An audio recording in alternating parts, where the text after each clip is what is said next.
ہم نے یہ سمجھ رکھا ہے کہ ولی وہ ہوتے ہیں یا اولیاء اکرام وہ ہوتے ہیں جن کے بڑے بڑی داڑھیاں، دستاریں، جبے پہنے ہوئے اور ترک دنیا کیے ہوئے ہیں۔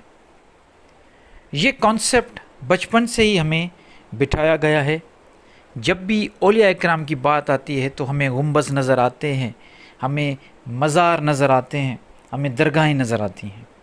یہ تعلیمات دی گئی ہے، جبکہ بالکل اس کے برعکس قرآن میں ولی، اللہ کے جو ولی ہیں ان کے بارے میں سادہ سے بات کی گئی ہے کہ اللہ کے دوست وہ ہیں جن کو اللہ تعالیٰ ظلمات سے نور کی طرف لے کے آتا ہے۔ وہ دو کام کون سے ہیں جو ہم کریں گے تو ولی کی لسٹ میں آ جائیں گے؟ دیکھیں کتنا آسان ہے، یہ اللہ تعالیٰ کی کتاب کا ایک معجزہ ہے کہ آپ کو کتنی آسانی کے ساتھ ان ساری باتوں کو واضح کرتا ہے جو بچپن سے لے کے آپ نے غلط سمجھی سنی ہو۔ الا ان اولیاء اللہ لا خوف علیہم ولا هم یحزنون۔ اب یہاں پہ اللہ تعالیٰ فرماتے ہیں کہ اللہ کے ولی، اولیاء اللہ کے دوست وہ ہیں جن کو نہ کوئی خوف ہے نہ وہ غم کرتے ہیں۔ اب یہ دو کام ہیں، نہ خوف کرنا ہے نہ غم کرنا ہے۔ اب یہاں پہ خوف کا جو کانسیپٹ ہے وہ والا خوف نہیں جو ہمیں بچپن سے بتایا گیا کہ اللہ سے ڈرو۔ اللہ سے ڈرنا تھوڑی ہے، اللہ کوئی جن بھوت نعوذ باللہ ایسی کوئی بات نہیں۔ اللہ تو ایک شفیق ہستی ہے،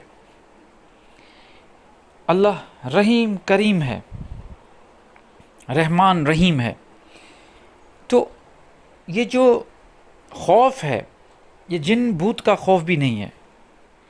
یہ خوف کس چیز کا ہے؟ ہم جب زندگی گزارتے ہیں ذرا سوچئے، ہماری پوری زندگی خوف میں گزرتی ہے کہ یہ کروں گا ایسا نہ ہو جائے، کچھ پیسے جوڑ کے رکھوں کل کو کام آئیں گے۔ روزی روٹی کے چکر میں ہم خوف میں چلتے رہتے ہیں۔ اکثر جو ہم روڈوں پہ لوگ دیکھ رہے ہیں بھاگ دوڑ کر رہے ہیں صبح سے لے کے شام تک، یقین مانیے یہ ان چیزوں کے لیے اپنی انرجی ویسٹ کر رہے ہیں جو ان کو اپنے گھروں میں بیٹھ کے ملے گی، کیونکہ اس کا وعدہ اللہ تعالیٰ نے کیا ہے۔ رزق آپ کو بالکل ملے گا، جو آپ کے نصیب میں ہے آپ کو ملے گا۔ اصل انرجی ہمیں کس پہ خرچ کرنی چاہیے؟ اصل انرجی ہمیں اس چیز پہ خرچ کرنی چاہیے جس کا حساب کتاب ہوگا، جس کے بارے میں اللہ تعالیٰ نے کہا ہے کہ یہ نصیب تمہارا جو تم نے کمایا، اولئک لہم نصیب مما کسبوا اللہ سریع حساب، کہ یہی نصیب ہے جو تم نے کمایا۔ قیامت والے دن اللہ تعالیٰ فرمائیں گے یہ جو نصیب تم نے کمایا ہے یہی تمہارا نصیب ہے جو تم نے کمایا، مطلب تمہارے بیہیویئر سے تم نے لوگوں کے ساتھ تمہارے معاملات کیسے تھے یہ تم نے کمایا، اور اس کا حساب ہوگا۔ پیسوں کا حساب یہ ہے کہ پیسے تو اللہ تعالیٰ کی طرف سے، رزق تو اللہ تعالیٰ کی طرف سے ہے، تو خوف کبھی نہیں ہوگا اس کو۔ ولی اللہ کو کبھی خوف نہیں ہوگا اس بات کا کہ کل کو کیا ہونا ہے۔ ایک یہ کام کرنا ہے ہمیں، اور دوسرا ولا ہم یحزنون، اور وہ کیا نہیں کریں گے؟ غم نہیں کریں گے۔ اب غم کس چیز کا نہیں کریں گے؟ دیکھیے، ایک ہے شکر کرنا۔ شکر کا مطلب یہ ہے کہ جو چیز آپ کے پاس ہے اس کا آپ شکر منا رہے ہو کہ اللہ تمہارا لاکھ لاکھ شکر یہ تمہیں مجھے دیا، اور آپ کو شکر اس چیز کا بھی منانا ہے جو آپ کے پاس نہیں ہے۔ ہو سکتا ہے وہ چیز آپ کے پاس ہوتی اور آپ کی زندگی میں پریشانیاں آ جاتی، تو اس کا بھی شکر منانا ہے، کیونکہ اللہ سب سے بڑا ماکرین ہے، پلاننگ کرنے والا ہے۔ اس نے جو آپ کو دیا اس کا بھی شکر کرو، اور جو آپ کو نہیں دیا اس کا بھی شکر کرو۔ اب آ جائیں غم کس چیز کا۔ ہم کیا کرتے ہیں؟ جو ہمارے پاس چیز ہوتی ہیں اس کا بڑا شکر ادا کرتے ہیں، بڑے خوش ہوتے ہیں، پھر وہ چیز جب چلی جاتی ہے اس کا غم کرتے ہیں، چاہے وہ رشتے ناتے ہوں، مر جاتے ہیں پھر بھی ہم غم کرتے ہیں۔ یا کوئی ہمارے پاس ایسی رزق کے ٹائپ کی کوئی چیز ہو اور وہ ہمارے پاس وافر مقدار میں ہو، اور پھر کوئی ایسی آزمائش آ جائے جس میں وہ چیز ہم سے چھن جائے، تو پھر ہم غم کرتے ہیں. تو غم نہیں کرنا. کیا لے کر آئے تھے، کیا لے کر جاؤ گے، یہ تو سوچو. خالی ہاتھ آئے ہیں، خالی ہاتھ جائیں گے، کچھ بھی نہیں ہے. یہ بیچ کا سفر ہے، بس یہی گزارنا ہے. اس میں یہ نفس کی خواہشات پوری کرنے میں انسان ذلیل و خوار ہو جاتا ہے.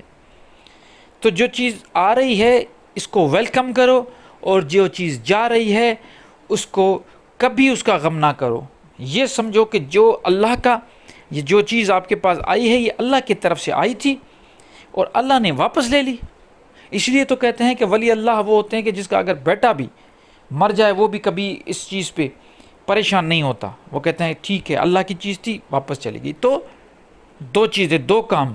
نمبر 1، کبھی خوف نہیں رکھنا کسی چیز کا، خاص طور پہ مستقبل کا، کہ یہ ہو گیا وہ ہو گیا، ہمیں یہ کرنا تھا تو یہ ہو جاتا.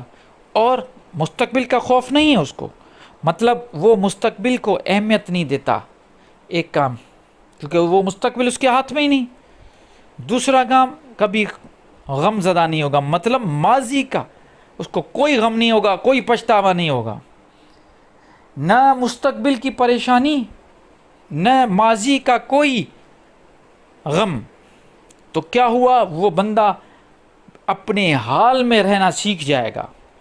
اور جس نے ہوش میں رہتے ہوئے اپنے حال میں جینا سیکھ لیا اس کو ہی مکتی مل گئی، وہی نروان اس کو مل گیا، وہی اللہ کا ولی ہو گیا.